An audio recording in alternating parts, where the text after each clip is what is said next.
নদীর ওপর নির্মিত সেতু শুধু দুই পারকে যুক্ত করার একটি স্থাপনা নয়, এটি মানুষের জীবনযাত্রা, অর্থনীতি ও সামাজিক উন্নয়নের এক শক্তিশালী মাধ্যম।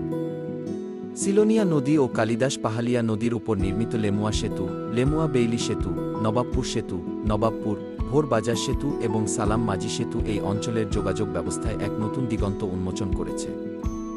একসময় এসব নদী মানুষের যাতায়াত, ব্যবসা ও সামাজিক কর্মকাণ্ডের ক্ষেত্রে বড় বাধা ছিল, বিশেষ করে বর্ষা মৌসুমে নৌকা ছাড়া চলাচল প্রায় অসম্ভব হয়ে পড়ত। কিন্তু এসব সেতু নির্মাণের ফলে নদীর দুই পাড়ের মানুষের দূরত্ব কমে এসেছে, সহজ ও নিরাপদ যাতায়াত নিশ্চিত হয়েছে এবং স্থানীয় অর্থনীতিতে গতি সঞ্চার হয়েছে।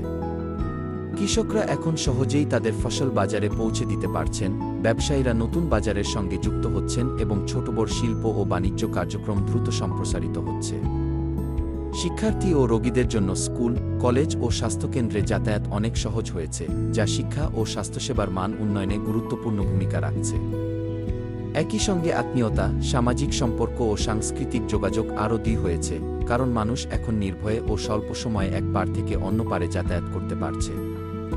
এই সেতুগুলো শুধু অবকাঠামোগত উন্নয়নের প্রতীক নয়, বরং সিলোনিয়া ও কালিদাস পাহালিয়া নদীঘেঁষা জনপদের মানুষের জীবনমান উন্নয়ন, সামাজিক সংযোগ বৃদ্ধি এবং টেকসই অর্থনৈতিক অগ্রগতির শক্ত ভিত্তি হিসেবে কাজ করছে।